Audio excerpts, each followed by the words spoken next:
غرباء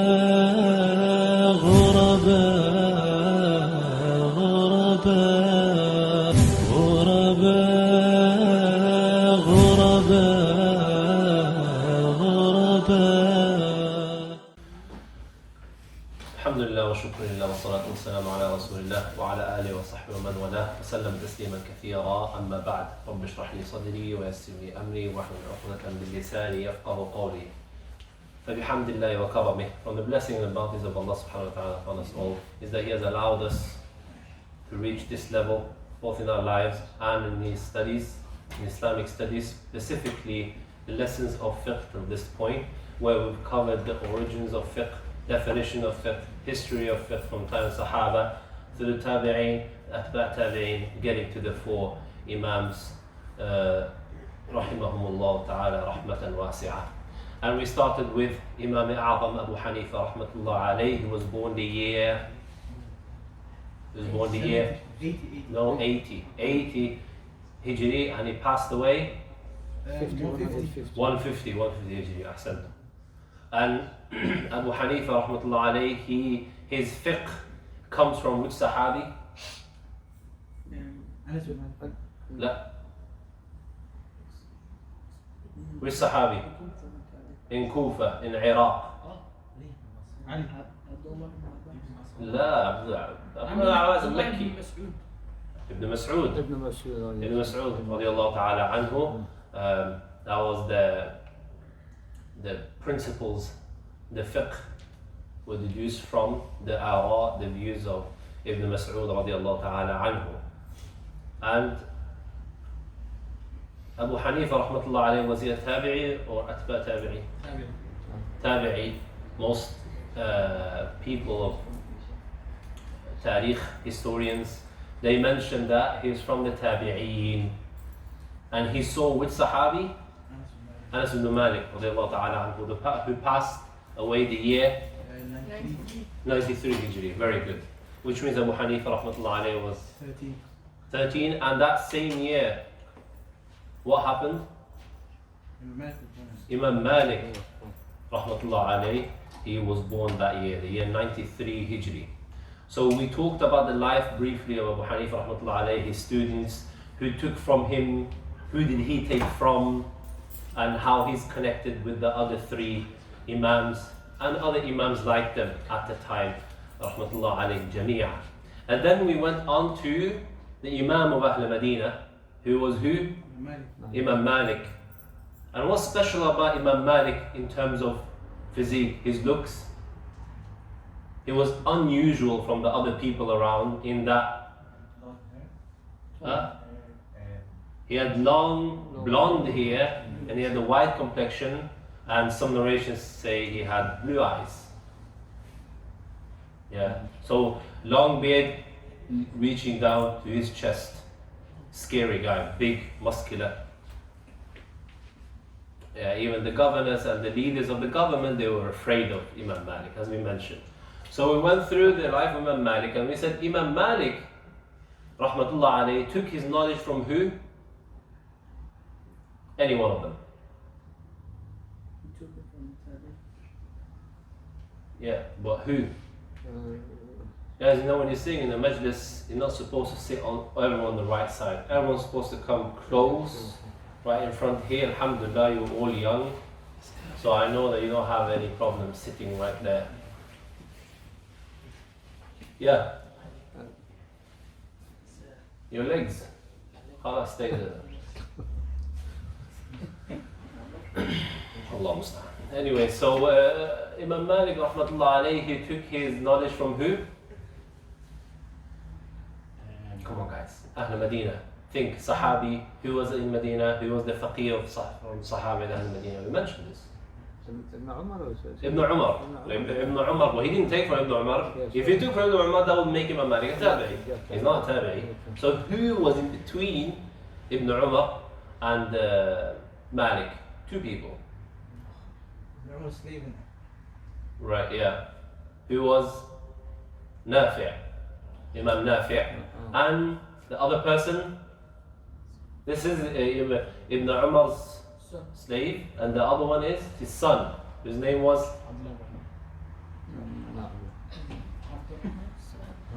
Salim. Salim. Salim, the son of Ibn Umar, the son of Umar al-Khattab, radiallahu ta'ala anhum jami'a. And then we mentioned about Imam Malik that he went to Iraq and Basra, and he took knowledge from Yemen. Is that correct? No. No, it's not correct. He did not go to any of those places. Where did he stay his whole life? Medina. He's in Medina. He's from Medina. Yes. Did he go to Mecca though? Yes. Of course, he went Hajj, so he went to Mecca. His whole life, I'm not sure if we mentioned this last lesson, but we were supposed to.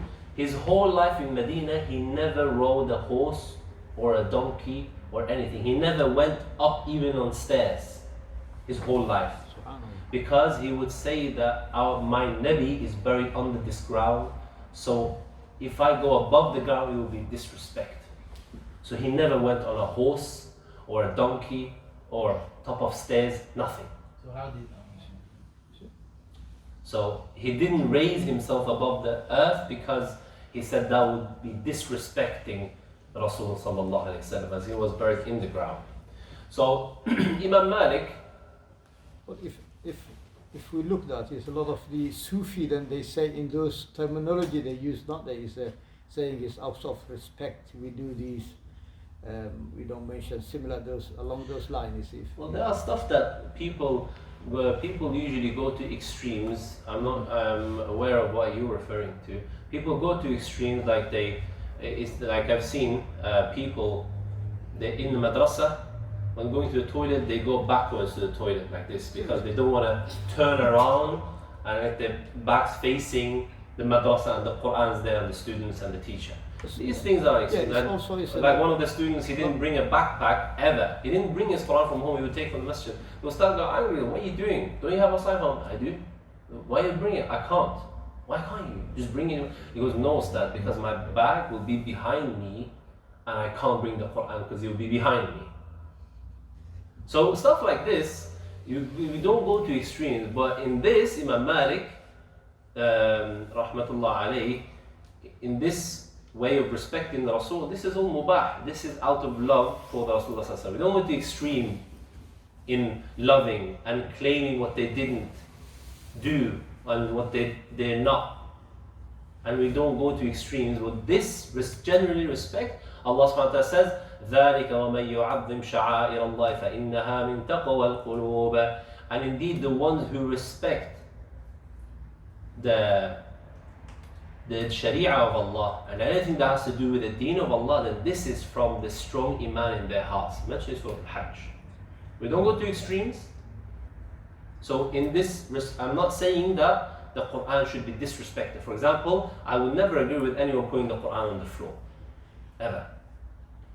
But to back off a madrasa and not bring a Quran, that's extreme. We don't do that. So if it's extreme, we don't do, and we don't disrespect ourselves. We stay in the middle lane. Allah Ta'ala a'lam. So Imam Malik rahmatullah alayhi, he passed away the year what? 115. No. 115. That would make him 22 when he passed away. 150 is someone else. Yeah, 150 was. Yes, we mentioned that. How about Malik? 80. Huh? 180. Close though. 173. Yes, 173 Hijri. And then we mentioned the famous meeting of Imam al-Shafi'i with his teacher, Imam Malik, rahmatullah alayh. Imam al-Shafi'i, rahimahullah, he was born the year, 150. the year Imam Abu Hanifa passed away. And he was born, most narration mentioned, in Gaza. He was born in Gaza, but then his family migrated to Mecca. And his mother, his mom, was the cousin of the governor of the Mecca at the time. And this is how he found his way in front of Imam Malik, through a letter from the governor of Mecca to the governor of Medina to intercede on his behalf. You guys, whether you remember the story, yeah? Yes. We heard the story. Yes.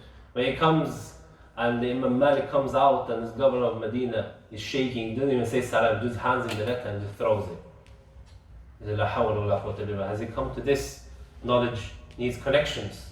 Imam al-Shafi'i at this point, what did he do to grab the attention of the Imam? He's just a kid, and this is Imam Malik. What did he say out of his intelligence and brilliance to grab the Imam's? Prophet's family. He's from the Prophet family. We mentioned this tree from Quraysh.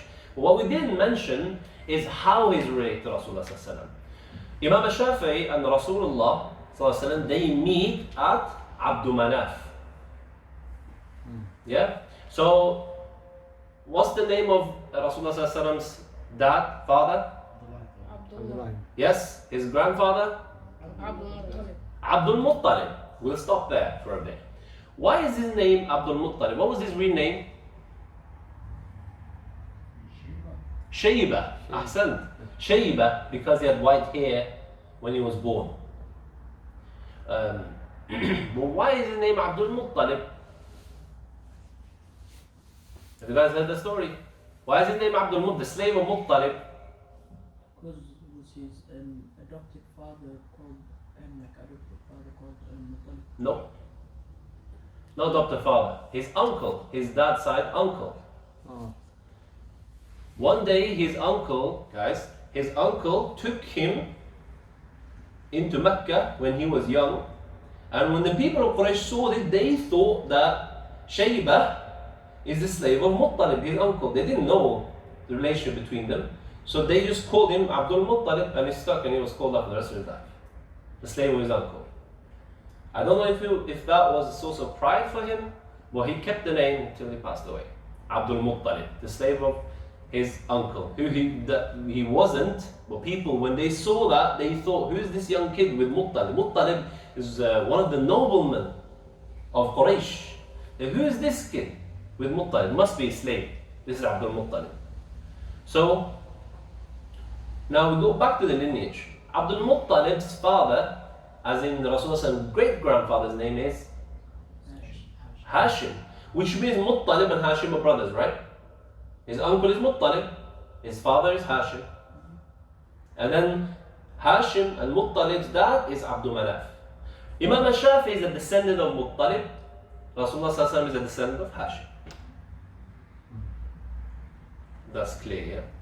So that's how the lineage means Rasulullah. And he was born the year 150 in Gaza, as we mentioned, and he passed away the year 204 Hijri in Egypt.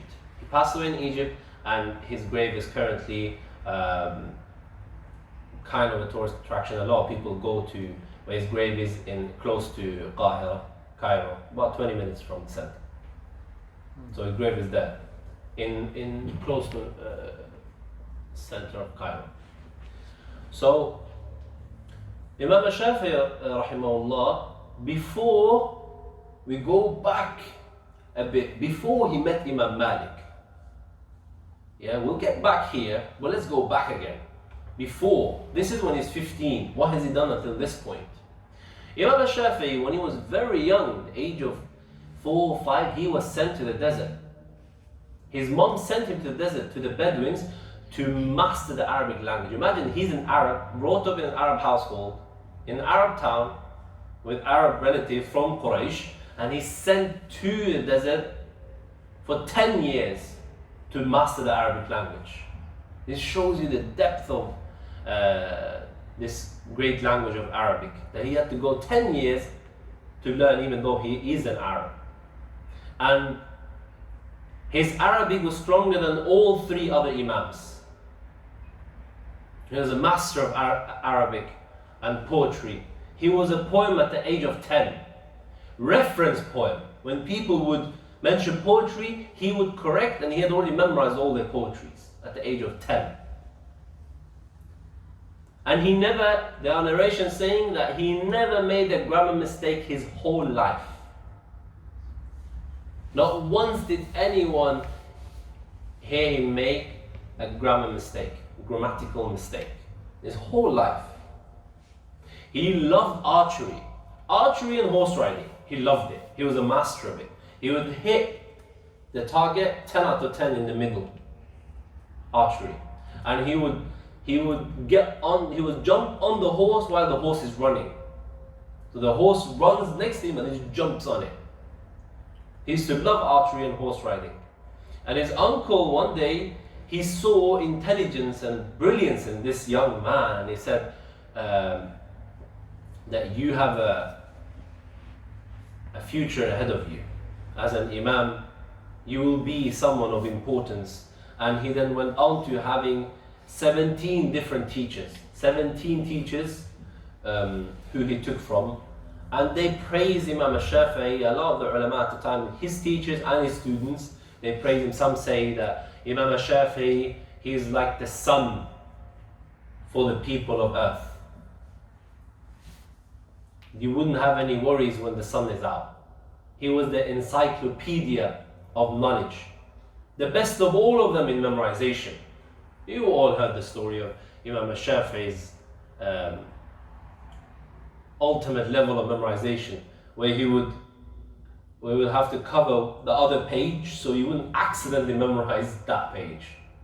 He would open the Mus'haf or book and he would cover one side. He would open it and cover this, so he was afraid that would be memorized at the same time as that.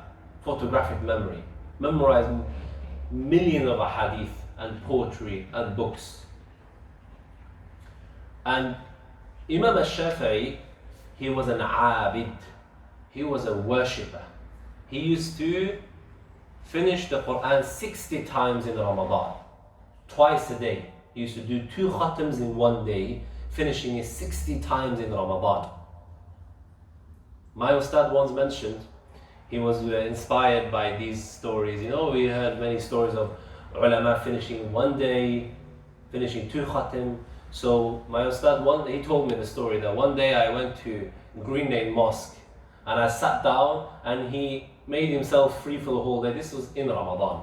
And he started from Fajr and he said, I carried on reading, reciting because I really wanted to follow in their footsteps, finishing 1 khatam a day. Because I managed to get to around 25 before I collapsed. And then Imam Shafi'i not only would finish 5 more, but he would add another khatam in that day. Imam Shafi'i, his nights, he used to divide in 3. 1/3 would be for sleeping, 1/3 for writing, and 1/3 for praying tahajjud. And in his tahajjud, he used to read around 50 to 100 ayat only, but he would repeat them many, many times. Imam al-Shafi'i, he was such a worshipper and such an obedient slave to Allah subhanahu wa ta'ala.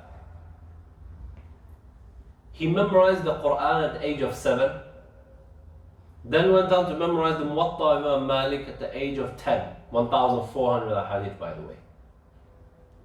And then the ulama of Mecca, they certified him as someone to give fatwas at the age of 15 before he went to Imam Malik.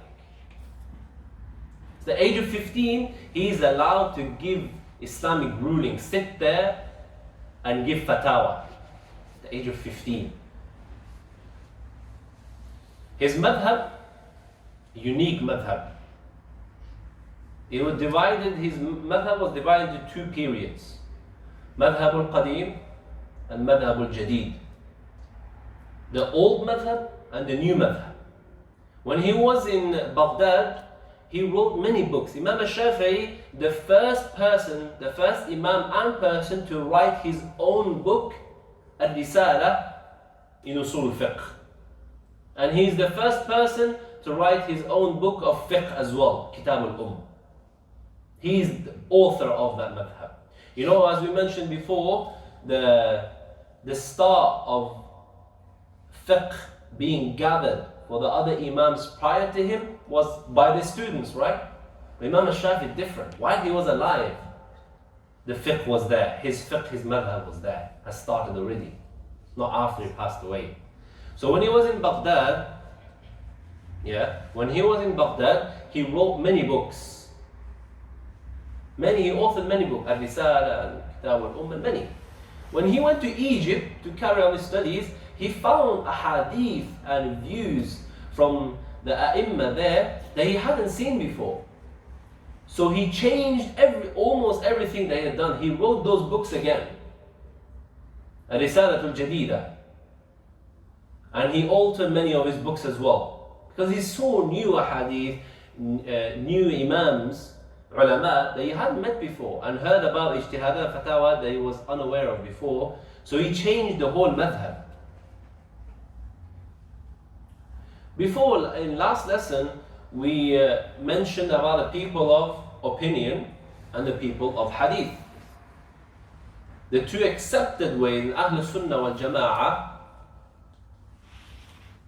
as a methodology to be used in deriving rulings. We mentioned two other schools.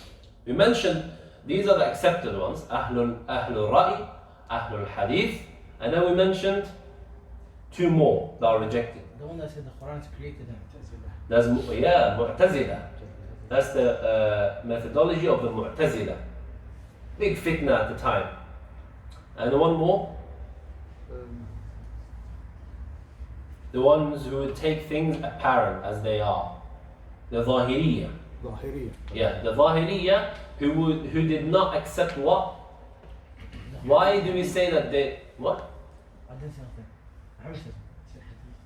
I heard I said, what was the Mu'tazila you mentioned when I was answering the question? That there were people who would put their reasoning above the Quran. If I didn't understand it, I don't care about Quran nor Sunnah. I need to understand it. Came from Greece and their philosophers that were translated into Arabic, affected by those people. And then we have the Zahiriyya, Ahlul Zahir, the ones who take things apparent as they are. And we mentioned what's the flaw in their methodology. What's the, you know, the four ways of deducing rulings. What's the one that they don't agree with? Yes. Huh? Yes. Qiyas. Yeah, they don't agree with analogical reasoning. And they don't also accept the views of the Sahaba. They say either Rasul or nothing. So like some of them in extreme, like for example the ayah we mentioned, وَلَا تَقُلْ لَهُمَا أُفٍّ وَلَا تَنْهَرْهُمَا وَقُلْ لَهُمَا قَوْلًا كَرِيمًا, about how to treat one's parents, not saying even uff to them. So these I would say uff is not allowed, but other things may be allowed. Literal meaning. So you don't have, you can't say uff, but you can't say that's allowed, for example. That's an example. Or at least they would say it's a bit less of a problem if you say mom, rather than saying oof, mom, for example. And we mentioned, and this is so important last time as well, that Ahlul Ra'i, that does not mean that these are people of opinion only, but these are people who use Quran and Sunnah in their way of thinking in fiqh, trying to deduce rulings from it, even in indirect cases. So for example, if they have the issue of a miswak, yeah, the people of hadith would, for example, say, this hadith says that you can use a miswak, for example, when you're fasting. As an example.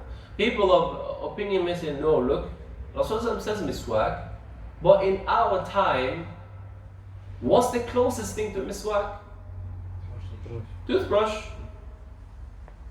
As in, then the other side will say no, but no one used toothpaste. The other side will say, what's in toothpaste? Fluorine. That's the reason why you say it's not allowed, which is the natural ingredient in miswaks. So this is the back and forth, just to get an idea of the mentality and methodology of these different schools, accepted schools. So we have Ahlul Hadith and Ahlul Ara, Ahlul Ra'i, and Imam al-Shafi'i, rahmatullah alayhi, he was in the middle. A lot of people say that he's towards Hadith, he was a memorizer of Hadith, but he was also a faqih, and he has his books to prove that. He has books in fiqh, and he has books in Hadith. So he was in the middle ground. and he understood fiqh, how to apply it, what to say and what not to say.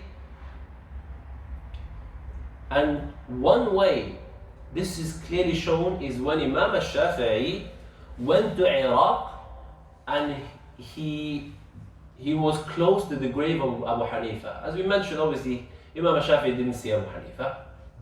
But he went, some say he went for the janazah of Qadi Abu Yusuf. Who was Abu Yusuf?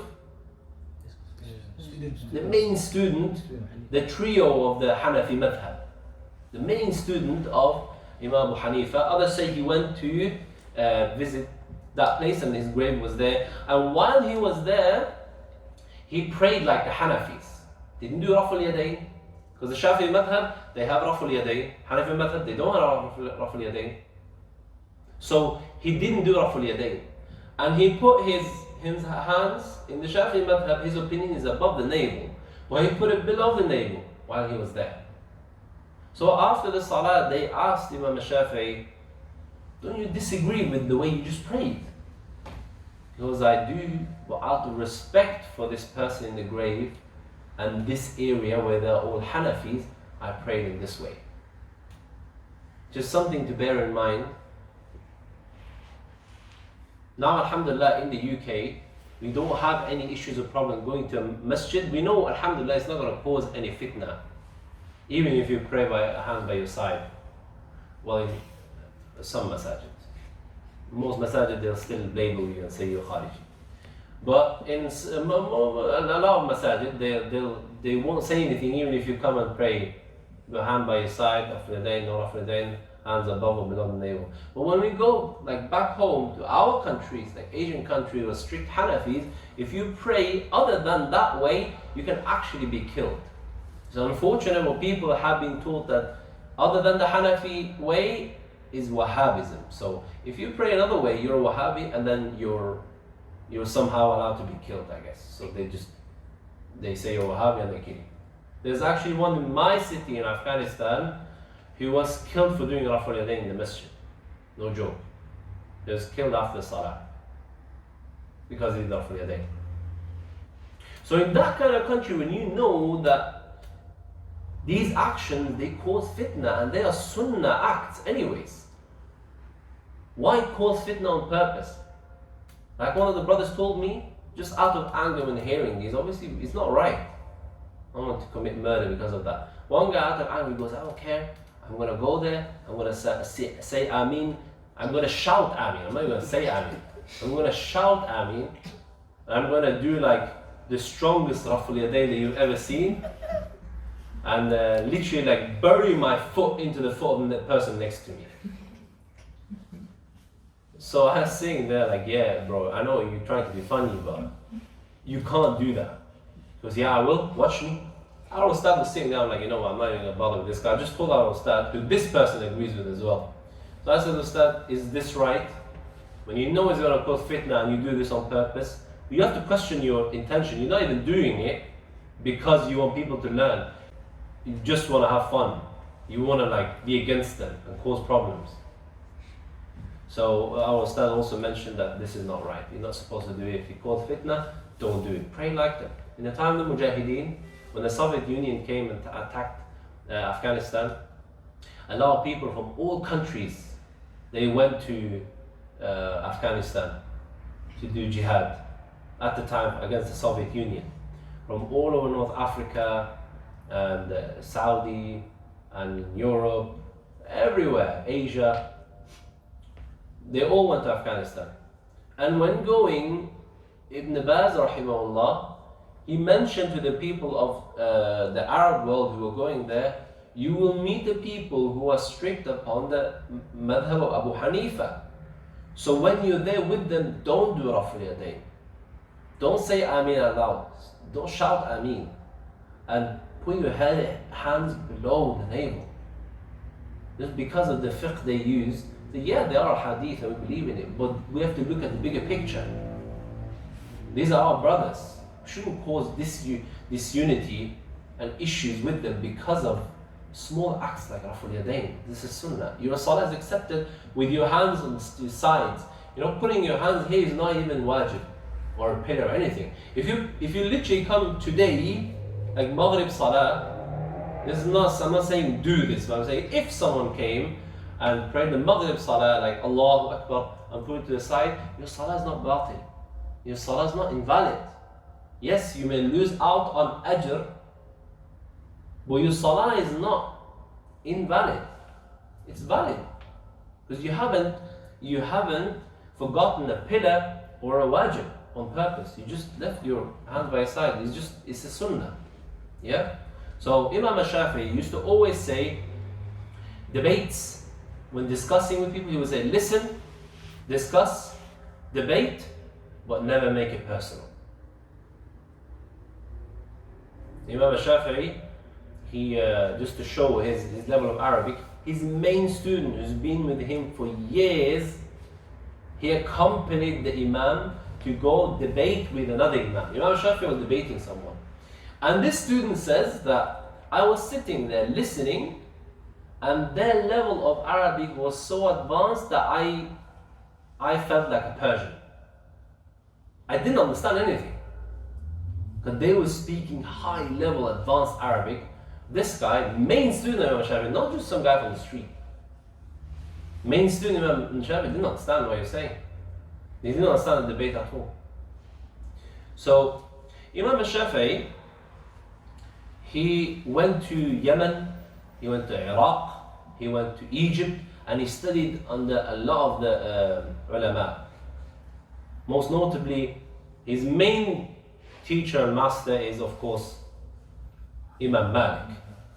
Now, when Imam Malik, rahimahullah, passed away, and he went to Al-Layth ibn Sa'd in Egypt, who disagreed with Imam Malik in a lot of things. And he disagreed with Imam Malik in a lot of matters, but one thing in particular that we mentioned, and you remember, there's a way that Imam Malik specifically derives rulings. He looks at a specific thing that the other Imams don't. And what the people of Medina do? Ahsan, the people, عمل أهل المدينة. So he would compare, for example, like we mentioned, hadith ahad. What's an ahad hadith? Just one. Yeah, a hadith that's got One line. even any level of the chain, one person, it would be considered ahad hadith. It could still be sahih. But he would say, look, I've got the whole people of Ahl Medina who've learned from the Sahaba and their students. They've all been doing this for 100 years. Then I have a hadith that's ahad. I'll take this one. I'll take the one that's more mashhur and more popular. Just an example. Al-Layth ibn Sa'd sent him a letter saying, this is wrong, you shouldn't do this. And he goes, I understand the respect for Ahl Medina, people of Medina, but he said, people have come in and out of Medina, Sahaba went, and other people have moved into Medina, customs have changed just a bit, so you can't base your legal rulings on Ahl Medina. This is one of the differences between the two. So because Imam Shafi studied under Imam Malik and then studied under Imam Al-Layth as well, he was affected by the fatwa of Imam Al-Layth. Which is why he wrote a book dedicated to refuting some of the fatwa, ijtihadat of his own teacher Imam Malik. Not out of disrespect, but the students of Imam Malik after him, they started to revere him way too much after he had passed away, rahimahullah. They used to have his hat and think that would bring them blessings, and they would argue with you even if you had a hadith. They would say what Malik says. Rasulullah would say, yeah, but I'm going to do what Malik says. So because it got that bad, Imam Shafi'i wanted to teach them a lesson, and he wrote this book. And the students of Malik, they were jealous of him because he knew way more than any of them, even all of them combined, and he was going against the Imam. So the students of Imam Malik, they hated Shafi'i. They hated him. They couldn't stand him. They couldn't listen to him. They didn't regard him. They were so jealous of him, and they hated him because of him being against Imam Malik. They couldn't even debate him because he would crush them. So Imam Shafi'i, we mentioned that his student was who? Who's that? No, the main student of Imam Shafi'i, the one he loved the most. Ahmed, Imam Ahmed. Oh, no. Imam Shafi'i's student was Imam Ahmed. Oh, okay. Imam Ahmed, one day, he was with his family, and he said that he came home and he praised Imam Shafi'i so much. He loved Imam Shafi'i, his teacher. And one day he invited Imam Shafi'i to come and eat with them in the house. So he came to home happy, and he's like, my teacher is coming to the Imam Shafi'i, and the family is like, we've heard so much about him, we're going to see this is the Imam, this, that, he did this, he memorized that, he's like this. He's going to come today and eat with us. So Imam Shafi'i comes in the house, so they're like watching everything. There's even when he like sips water, they're like, how's he going to sip water? Because he's in the Imam. Yeah, they're watching everything. So he sits down and they bring food. Imam Shafi'i starts eating like there's no tomorrow. He eats and eats and eats and eats and eats and he finishes everything. The family is looking at him like, I swear like Imams should like eat less. This guy's eating more than all of us combined. So they're like, that's weird. We know like scholars, they're supposed to eat like 2 days, 3 days with a bit of milk, alhamdulillah, and qala haddathana, all that stuff. But this guy, he ate everything. So they were like, okay. So they prepared a room for him. And Imam Ahmed told one of his children to bring a vessel of water. That time obviously didn't have like toilets and bathrooms and stuff. So he assumed that the Imam would pray tahajjud. Yeah. So he placed the bowl in that room and then Assalamu alaikum, good night. And then in the morning, Imam Ahmad al-Shafi'i, they both went to the masjid to pray Fajr. So the family comes and sees that the water hasn't been touched. He hasn't touched the water. So they're like, how is this guy an Imam? Not only did he not pray tahajjud, but he went to Fajr without wudu. How is this guy an Imam? So when they came back, like they called Imam Ahmad out of the room. So they said, okay, so these are the things you need to ask the Imam. How did you do all of this? You're supposed to be an Imam. So Imam Ahmad went to Shafi'i and said, well, like, Ustad, my family have noticed a few dodgy behaviors of yours, so can you clarify these please? Because they really want to know what's up with all of these things you're doing. So Imam Shafi'i, he says that as for the food, and I hadn't eaten in a long time, and I won't be eating in a long time as well. And I know that your source of income is the most purest of pure and halal. So I wanted to enjoy from your halal income. That's why I ate that much. He was asked for praying tahajjud. He goes, I lied down, and when I lied down to sleep, I thought of a hadith. A hadith came to my mind. There's a hadith that Rasulullah he was joking with a kid. The kid's parrot died, so this kid is the kid is like upset and is crying. So Rasulullah says to him, Ya Aba Nudayr, ma fa'ala al-Nughayr. He just made a rhyme, so like it would be funny for the kid and he would laugh again, just to cheer him up. Sallallahu Alaihi Wasallam. Just this one statement, Rasulullah told the kid to cheer him up. This is the hadith Imam Shafi'i had in mind when he lied down. He goes, I start thinking about the hadith and rulings and lessons, and I derived 80 different lessons from this one statement of the Rasul. And he goes, I was thinking about this hadith, and then I heard the adhan of Fajr. So I didn't sleep, I didn't break my wudu, and I was so just preoccupied with this hadith that I forgot to pray tahajjud. So this obviously then cleared up the misconception that the Imam Ahmad's family had.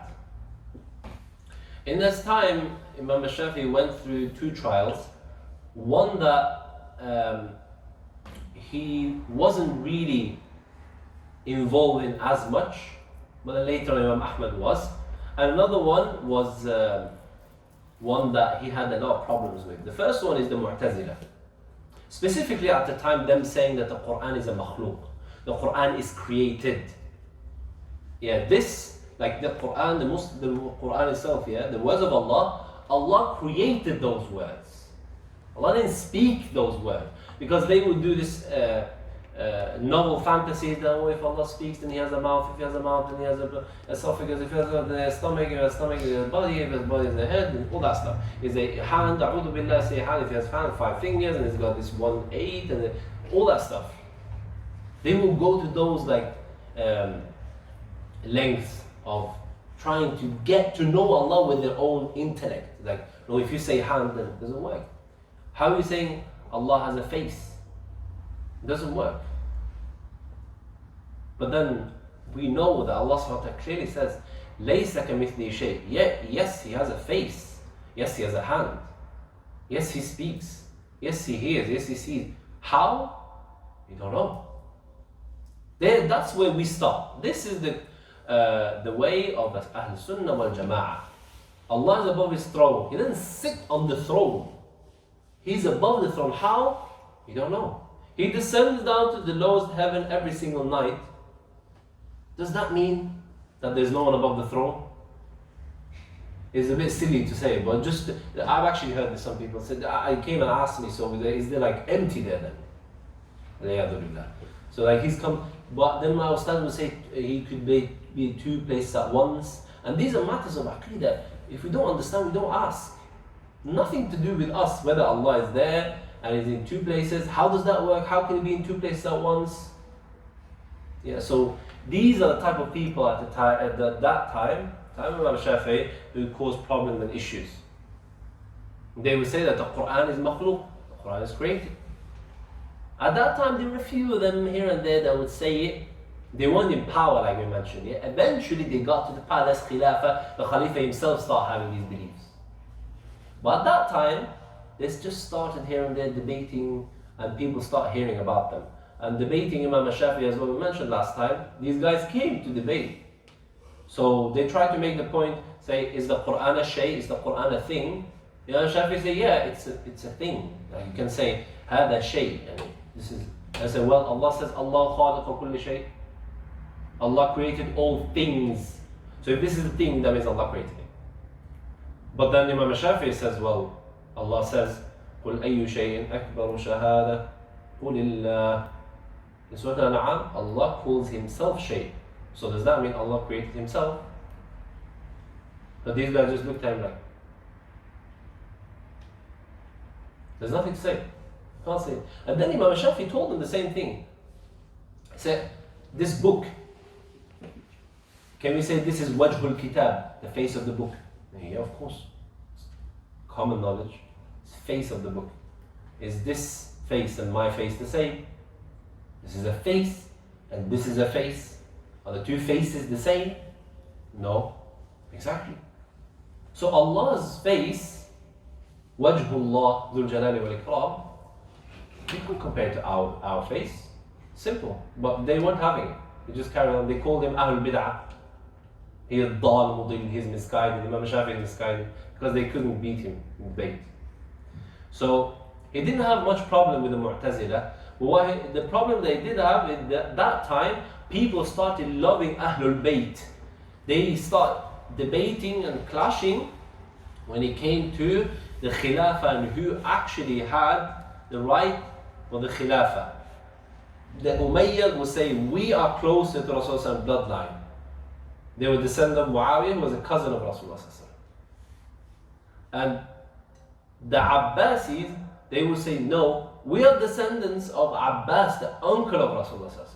You guys cousin, we are actually uncle. So, we're closer. Imam Shafi'i said, look, in the hadith Rasulullah says, first of all, when he's asked about the matter of the Khilafah, he says, this is the matter Allah subhanahu wa ta'ala Himself will decide.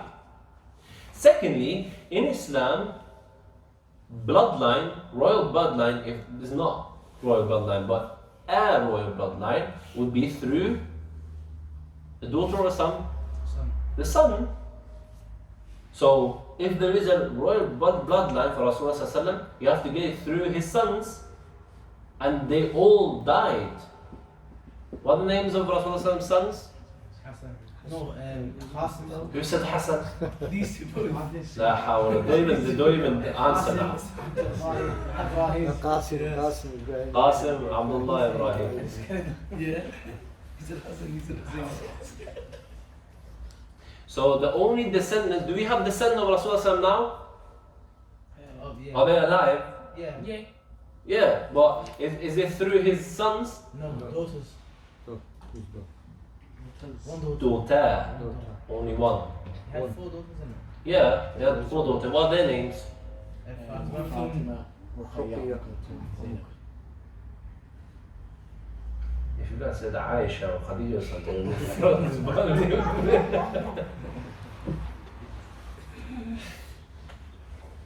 so people of the time, when he used to say it, people used to get angry and they hated him for that. He got in trouble with the Khalifa because the governor of Yemen did not like Imam Shafi speaking about him, about his corruption. So he made a fabrication saying that Imam Shafi is against Ahlul Bayt. So Imam Shafi was summoned to the Khalifa at the time, who was Harun al-Rashid. And when he was there in the court of Harun al-Rashid, the chief justice, the head judge of the land, was Muhammad ibn Hassan al-Shaybani. Who is what to Imam Shafi? Who is Muhammad ibn Hassan al-Shaybani first? Yeah, student of Abu Hanifa, and we mentioned his colleague, Qadi Abu Yusuf, before. This is the second one. Muhammad ibn Hassan al-Shaybani. And Muhammad Hassan al-Shaybani was a student of Abu Hanifa, and he was the teacher of Imam Shafi'i. So Imam Shafi'i appeared in this court. Muhammad Hassan saw him, so he interceded on his behalf and said to Amir al-Mu'minin Harun al-Rashid that this man is an upright man, an alim, and he would never say what they claim that he has said about Ahlul Bayt. Fabrication that he hates the family of Rasulullah sallallahu alaihi wasallam. So Imam Shafi'i, he, as we mentioned, the student. What did the students of Imam Malik think about him? They hated him. They couldn't stand him. So when he wrote the book and he kept on mentioning the faults of Imam Malik, just for people to understand that Imam Malik is an Imam and he's not a prophet. He's not a saint. He can be wrong. He's a man like us, like the Imams at the time, and all people make mistakes except for Rasulullah sallallahu alaihi wasallam. So the students had enough of him. Like, khalas, we can't take this anymore. They went, they waited for him to finish his dars. They waited for Imam al-Shafi to finish his dars. After the dars, they caught him, they beat him up. The students, his colleagues, the students of Imam Malik, they beat him up almost to death. Imam al-Shafi'i, he was taken home and he was wounded, and he himself had an illness from before, but because of this beatdown, because of them doing that to him, his illness became worse and he passed away, rahimahullah ta'ala, in the year 204 Hijri. Abu Hanifa rahmatullah alayhi, he was poisoned by the government and he died in prison. Imam Malik was whipped. He died afterwards, but he was tortured and whipped. And Imam Shafi'i was beaten up by his own co-students, his colleagues, the other, you know, the ones you're seeing under the ustad, and you're all reading to the ustad. The other students sitting there, they were the one who beat him up. And if Imam Malik was alive, he would have beaten those students up. As we mentioned, the guy, you don't mess with Imam Malik, rahmatullah alayh.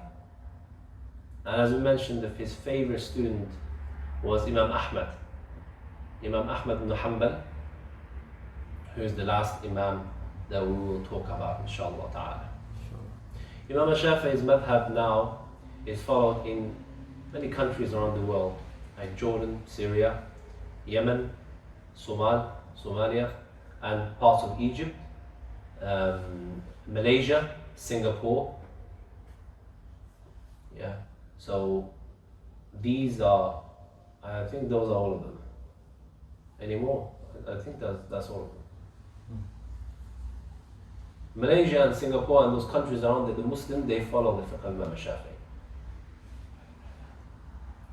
So his fiqh is followed until today, and people will follow the great Imam.